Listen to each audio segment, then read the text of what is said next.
subtopic here, natural micromolecules. So my macromolecules here is big molecules. So somehow it is related to polymers, So it's the monomers that join up to form polymer. Polymer is a big molecule. So the big molecule is macromolecules.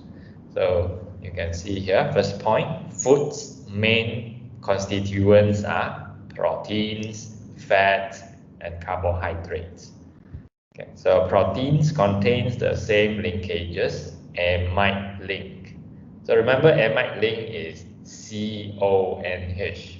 Okay, CONH is the amide link. So where this particular region is the amide link, CONH. Okay, so as nylon, same linkages as nylon. So nylons have amide link, proteins has amide link also, but with different units. Different units. So of course, that means the monomer is different. Their structure is as follows. So you can see NH, C with something else. The R here is side chain. So CONH is the amide link.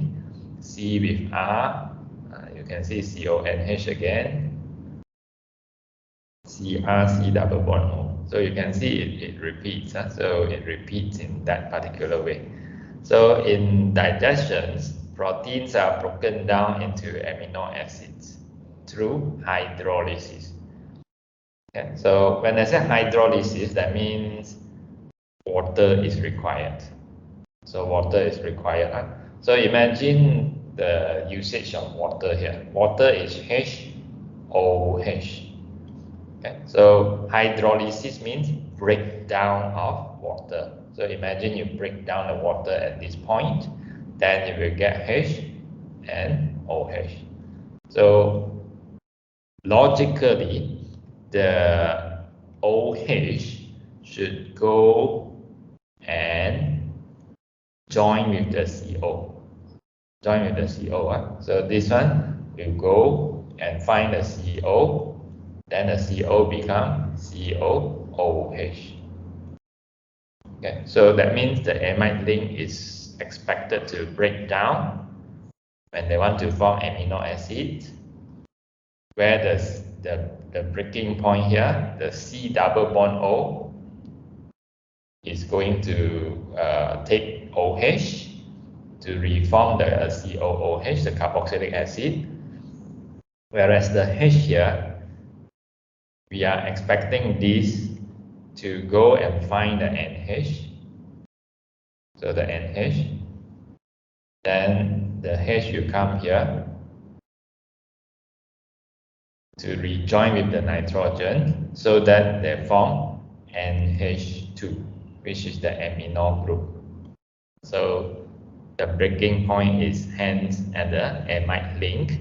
So at the end, what happened is, you have to predict backwards. Okay, you have to predict backwards. So imagine that you are breaking the bond here, and you break the bond CO. Okay, CONH. You break the bond here, and you break the bond here. Okay, so if the question asks you to predict the monomer, the structure of the monomer, then you have to do like this. You just take the breaking point, which is here to here. This is the remaining after you break down the amide bond. Okay, so you take that part, then after that you just write back everything, N H C R followed by C double bond O. So wherever that the point that are broken here, so you use the concept that we discussed just now. The CO should take OH here, the N should take H here, and this is the amino acid on the monomer, which is the monomer. So from the polymer, we can do backwards to find out the structures of the monomer. So this is important. Now we look at fats. Fats are esters possessing the same linkage as pterylene. So pterylene is the one that we just gone through. So they use ester links, that is C double bond O and O, COO, ester link, but with different units. So that means the monomer is different.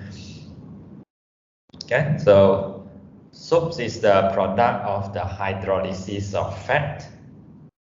So hydrolysis of fat, we need to know a little bit. First, you have to know fats are ester. So fats are ester. So when they say fats are ester, so that means imagine that the structure of fat is going to be something COO and something. The structures of fats is going to be like this. Okay, so in general. Then after that, they said soap is a product of the hydrolysis of fat. Now imagine you hydrolyze the fat. This is fats in general. So when you hydrolyze the fat, again, hydrolyze means you use water, break down the water, HOH. You break down the water at the same point. That means you break it down here. And the OH should go and find the CO. Okay, so we should expect the breaking point to be here. The CO will form new covalent bond with the OH, and then you should expect something like this: CO, R, and then this part will join with the OH here, OH. Okay, so after that, this part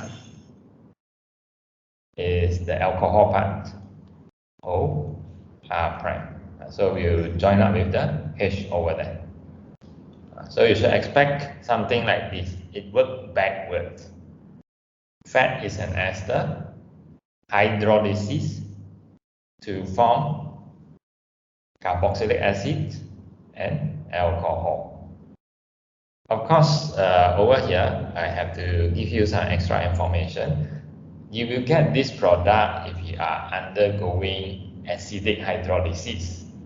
But the thing is, we are not going through acidic hydrolysis. We are going through alkaline hydrolysis when you want to make soap. So that's why you can see here. It is done using sodium hydroxide.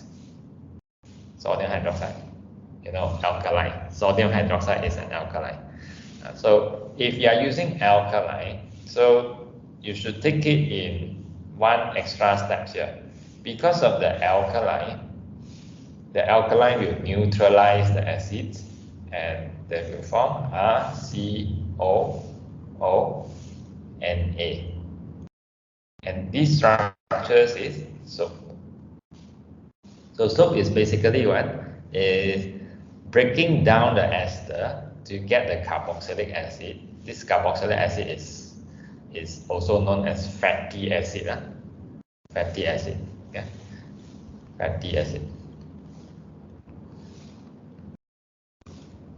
Of course, this alcohol is known as glycerol. Glycerol is the alcohol. Okay, so these fatty acids will react with the alkaline to form salt of carboxylic acid, which is known as soap. So the hydrolysis gives glycerol, which is this one, glycerol, the alcohol, and the sodium salt of fatty acid. So this is fatty acid, then it becomes salt because of the Na that come over here. The salt are used as soaps. So this is soaps. So we already understand the concept or the process in formations of soaps. Now we look at carbohydrates. Complex carbohydrates are a large number of joint sugar units monosaccharides like glucose. So they are trying to tell us something like this. The carbohydrate is the macromolecules or the polymer. The sugar is the monomer. The sugar here is known as monosaccharides, or examples for monosaccharide is glucose. So glucose is basically sugar. So the sugar unit are represented like this. Of course, the glucose structures is a bit more complicated to discuss here. So we just simplify it to this. OH with something that we are not going to care, and then OH again. So that is the simplified version for the structure of glucose. Okay, then you can see here, the glucose joined together in a condensation polymerization. So you can see glucose and glucose. So how they join up? One of the sugar remove OH, another sugar remove H. So altogether, we kick out the H2O. This is H2O lah. Okay, so you kick out the H2O, then you should expect this part will join up. I mean this square, like imagine this square is going to join with the O. So that's why square followed by O followed by square again. Okay, so it's basically carbon, oxygen, carbon. So they form in that way. Water is eliminated. So likewise, this side, the square box join with this O and then square box again. That's why you see square box, O, and then the square box. So that is a general idea, a simplified version on how the glucose join up to form starch. So starch is the complex carbohydrate. So in digestions, the hydrolysis, that means breakdown of the starch. The compositions of a chemical compound by reaction with water. So that means it works in a similar way, in the reverse process. So first, hydrolysis means water is broken down. Okay, water is broken down. So the OH will go and put into the right hand side of the square. Like going backward, you see, going backward. So the square take OH. The oxygen take H to reform the OH. So it works in that particular way. So at the end, it just backwards, and then it will get back the glucose. So digestions will decompose when we say decompose means breakdown. So breakdown of starch happens, and at the end you get glucose. Okay, so hydrolysis of starch happens in the mouth by the enzyme amylase. So amylase is the enzyme in the mouth that break down the carbohydrate, that break down the starch into glucose, okay, to make glucose. So hydrolysis, we have three situations. After discussion so far, we understand that hydrolysis is where a starch will break down to glucose, proteins will break down and form amino acids, fats is broken down to form fatty acids and glycerol. So all these involve hydrolysis. But if hydrolysis is not complete, macromolecules are not completely broken down, so you get a mixtures of molecules of different sizes. So it may happen also. Okay? So if hydrolysis is complete, then you will get molecules of the same size, which are all glucose or all amino acids or all fatty acid and glycerol. So if it's not complete, then you will get different kind of sizes for the molecules. Okay, now we have identification here. That means recognize the structures. Okay, so after you you have done hydrolysis, so you want to find out what I get after hydrolysis, and then you have to do identification. So the first way is chromatography. Chromatography can be used to identify products and substances. How to identify it? You can see the picture here. Chromatographic separations of black ink. So we use black ink for discussion first. So the black ink is put on the chromatography paper, and then the chromatography paper is put in a solvent. So the solvent will move up through the paper. You see, solvent soaks up the paper, so they will move upwards. And at the meantime, they will bring the black ink along when it moves up. And the black ink is going to separate into components. So it's going to separate into dye P, dye Q, and dye R. Okay, so certain dye move faster, certain dye move moderate, and certain dye move slow. That depends on the absorption. So it depends on the absorptions. Okay, so if they absorb more with the water, of course water will bring it up quickly. So if they absorb more to the paper, then they will just move slowly. Okay, so that is the general idea. Now, however, amino acid and sugars are colorless when dissolved in water. So locating agent is used. So they are trying to say that, imagine that after doing hydrolysis, you put the product of hydrolysis over here, but they are colorless. So they move up together with the solvent, but you can't see the spot. You can't see these three spots. Okay, you can't see that because those amino acids, sugars, they are colorless. So what to do is you have to use locating agent. It's a chemicals that's used to spray on the chromatogram, and then you can see the location of the amino acids and sugars. So substances can be identified using RF value or by matching them with spots which are horizontal. So there are two ways to identify it. So the first way is RF value. So RF value is basically you have to take how far is this dye move, for example, divide by how far the solvent move, and let's say the solvent move until here. So you take this, the distance of this dye from the starting point, take this distance, divide by the distance of the solvent, and then you get the RF value. Then you look at the reference to identify. Okay, so for example, if RF value is 0.8, then it represents a particular amino acid.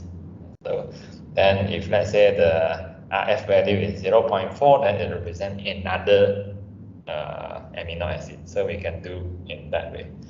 And the second way is you match them with spots which are horizontal. That means you do something like this. Okay. In your chromatogram, you put some substance that you already know what is that, and then it breaks down into components. Okay. Now you have your sample. So let's say your sample have one spot here. Another sample has one spot here. Okay, then we have to say that this sample contain a substance which is same with this one. That's what we call matching. Same with this one. Imagine that you already know what sample is, what substance is inside these mixtures. So then let's say this is amino acids glycerine, for example. Okay, glycerine, and then this is glycerine also. Then you do matching again. Okay, this matches this. And let's say again, you already know, okay, I know this is lysine. If this is lysine, then this is lysine also. Okay, because we already have known components. Then you do matching to recognize what component it is. So this is the matching method. Okay, so let's move on. If you see, we have done everything.